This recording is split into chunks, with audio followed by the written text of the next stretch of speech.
The fake gurus use dark psychology to manipulate you into handing over your money. They promise millions, but behind the scenes, it's fake comments, fake engagement, bot farms, and shady tactics. In this video, I'm going to expose how they do it and how you can also protect yourself. Talking about making your first $1 million.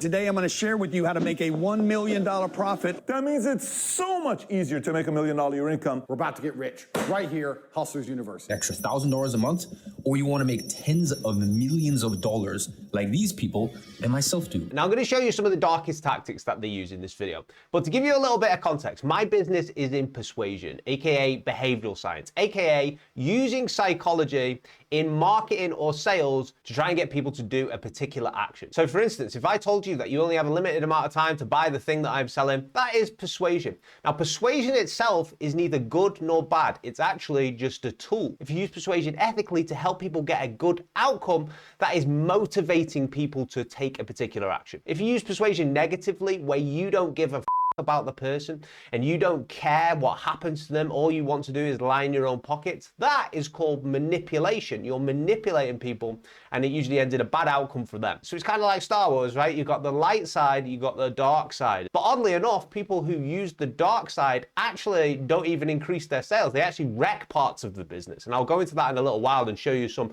better ways to do things. But let's get started first of all. Let's look at some of the tactics the fake gurus use. Have you ever seen anything like this before? This is a way of artificially boosting your watch time and getting you on top of the algorithm. But I'll explain more about that in just a second. You've probably clicked onto videos and seen really overly positive comments like this. I truly manifested in your goals. This motivates me to reach new heights in life. I am a 17-year-old girl. I am a 19-year-old boy. This is obvious to some, but believe it or not, this is all fake engagement. Fake engagement that is designed to social proof the creators. What social proof means is that when you see a lot of other people liking something, it's human nature to also like that thing as well. So lots of different influencers use these techniques to make themselves look popular and to also make it look like they're the people's choice. But it doesn't stop there. This is a bot farm, and this is how they do these fake comments. See, there's hundreds of phones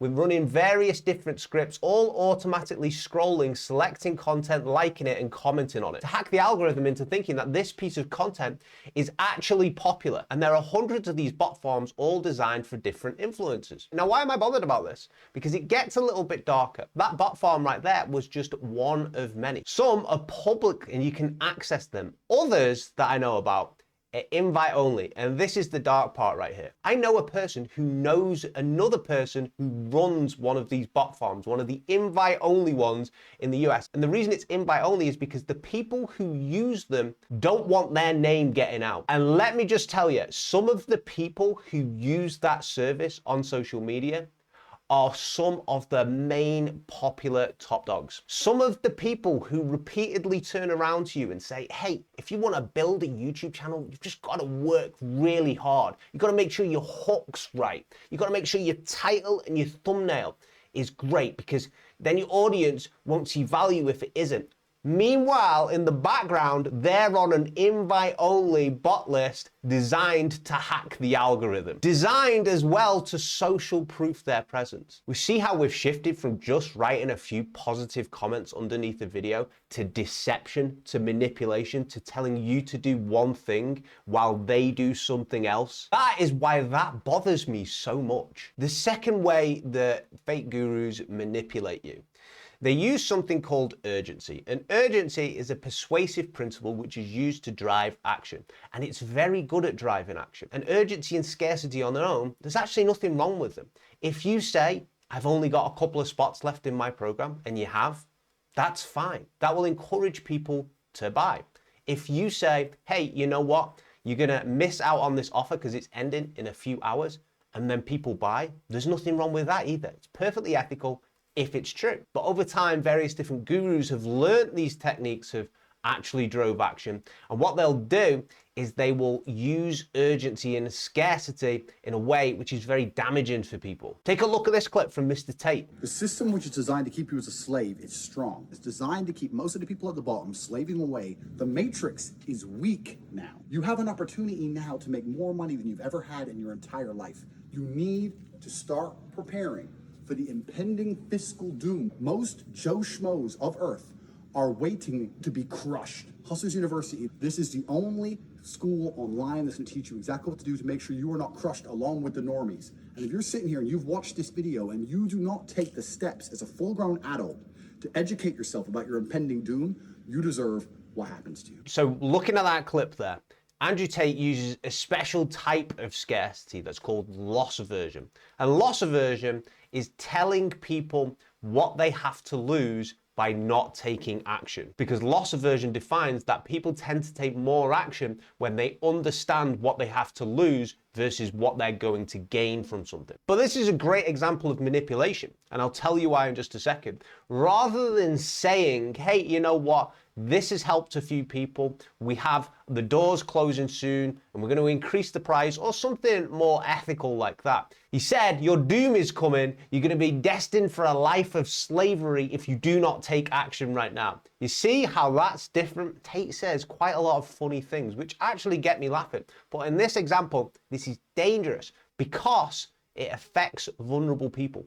The research shows that people who are likely to be moved by severe manipulating messages like this, severe urgency, telling them that something terrible is going to happen, are people who are already most likely vulnerable or who are young. If they're vulnerable, they already will have an anxious mind and likely to be thinking that things are going to happen to them anyway, right? But if they're young, they likely don't quite have the world experience yet to know that things like this aren't going to happen, that they aren't going to be crushed, right? And would you believe the age of the common buyer of Hustlers University is, ready for it, 18 to 25. So I like to make money off the vices of the weak. So loss aversion on its own isn't actually unethical, but this takes loss aversion to extreme and unethical levels because it's focusing on people who are likely to believe that message. Now, he actually doesn't need to do this level of loss aversion / urgency, and I bet it's actually hurting his business. Let me give you an example. I had a client who I found out they were doing loss aversion, that type of urgency, in kind of an unethical way. They were saying a few things which weren't quite true, right? And they were increasing the fear. They weren't doing it with anywhere near the intensity that Tate was doing it in that clip then, but they were still doing it, right? But what happened was they assumed that it would drive sales on this specific campaign they were running. But what actually happened was they hardly got any sales off that campaign, and other areas of their business started to suffer as well. They started to get less sales overall. And the reason why, if you look into how people respond, if you look into human nature, is people started to pick up that this was fake urgency and was fake loss aversion. So it lost sales in other areas of the business because they started to be associated with kind of like a scammy, pushy, fear-based kind of marketing company, which really wasn't the truth. They were quite a good company, right? So what we did, and this is a takeaway for you guys for marketing as well, is we listed down the real consequences of the customers for them not taking action. The real consequences, not the fake consequences, not the fear-based consequences, the real likely consequences, right? And we launched that campaign again with these real bits of urgency and real bits of loss aversion in. What happened was that campaign crushed it and got 2.7 million in revenue, right? And when they hardly made anything before. This company was a big company, to be fair, so they already had lots and lots of traffic coming in. But 2.7 million compared to hardly anything they did at the start was a great win. So this type of marketing, not only is it unethical, not only is it shady to the vulnerable people out there, actually, when you break it down, it's a bit ineffective as well, right? And there's better ways to do it while also still staying on the light side, the good side. And when you can do it in that way, it builds trust and it gets you better results. The final thing which gets me in the guru industry is the over-promising of results. And I think this is a complex problem because over time, you have been promised one thing. And then what happens is the competitor of the person who is promising you that one thing now needs to kind of one-up that one thing. Otherwise, they won't get any attention. And what's happened is that person overpromises, the next person to compete with them overpromises, then the next person to compete with them overpromises, and we end up with these sky-high, get-rich-quick, hardly any work, you'll make $1 million in 30 days type of guru industry who are all just trying to attract attention, and it's actually a nuanced problem because I don't know if they even believe their own offers, but they're just trying desperately to capture a little bit of the market and to get a little bit of the flow of the attention. But regardless, it all ends up as completely overpromising. Let me make something very clear to you. Business is hard. Earning money, if you've never done it before, is very, very tough. Most businesses fail. 23.2% of new businesses fail in their first year. 48% of businesses fail within their first 5 years. 65.3% of businesses fail within 10 years. And in the UK, it's even worse. The failure rate within the first 3 years is around 60%. So that's businesses on average who can't generate any money. Forget the millionaire, forget becoming rich.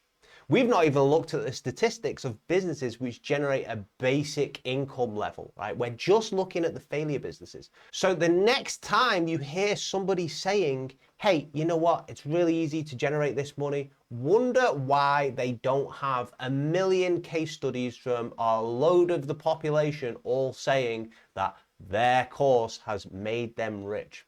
I have no problems with courses, but when I see these get rich quick stuff with these huge promises of wealth that is based on a specific tactic that may or may not be true, I think, shut the up, bro. And this is the reason I like persuasion and I like behavioral science, because it's actually backed with psychological studies that you can reference and say, hey, I think this might work because of X, Y, and Z. And that's exactly the approach that I do to companies as well. When I make a recommendation to them, I don't just say, I think you should make this recommendation because of X, Y, and Z. I say, this is the psychological and scientific study which points to this. This is why we should use urgency in this particular manner. And this is the research which shows that if you pitch your authority in this particular way, it will actually improve your trust rather than pitching your authority in this way, which reduces your trust. And that's exactly why I break down the persuasion tactics on this channel. I show what people are doing. I call it out. Doesn't matter if it loses me subscribers, because I think to myself,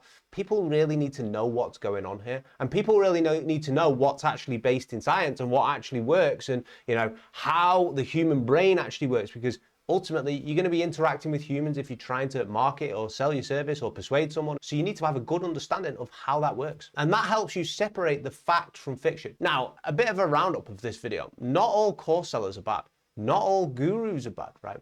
What I don't like to see is people deceiving you and telling you one thing. Hey, you know what? You just need to grow your YouTube channel or your personal brand using these techniques. It's because you're not good enough, while they do all these little manipulative things in the background. What I don't like to see is people using quite effective persuasion techniques in a really unethical way to get you worried, to get you anxious, which targets vulnerable people, it targets young people. It shows, the research shows that it's actually more effective on those types of people. I think that's bullshit. And the influencer who's doing that, it's not even an effective persuasion technique in a way, right? It actually can degrade some of their businesses and lower some of the revenue that they get in other areas of the business as well. So something to keep in mind if you're watching this and thinking, you know what, I'm going to use some of these techniques as well. And the third thing I don't like is over-promising. Business is tough. Life is tough. You have to be prepared for a longer journey. Even if it ends up being shorter, as long as you've got that mindset in your head that this is going to be a longer journey, then you won't be disappointed on the way. Just don't listen to these people who are over-promising you things, because it just makes you feel bad about yourself, and it was impossible anyway, practically impossible. Sure, there's the one anomaly out there who, gets rich quick or whatnot, and these are the people that appear on social media because that's survivorship bias. But in general, that doesn't work like that. So don't listen to those people, because it only lowers your self-esteem. You need a good self-esteem if you're going to be in business and try and earn a little bit of money. You need to feel good about yourself. So if you found this video helpful, please leave a comment below, because it supports me. It helps with the algorithm as well. And that is a legitimate way to get the reach of this and the awareness of this as far as possible. So if you found it helpful, hopefully somebody else will find it helpful as well. Take it easy, guys. See you in the next one.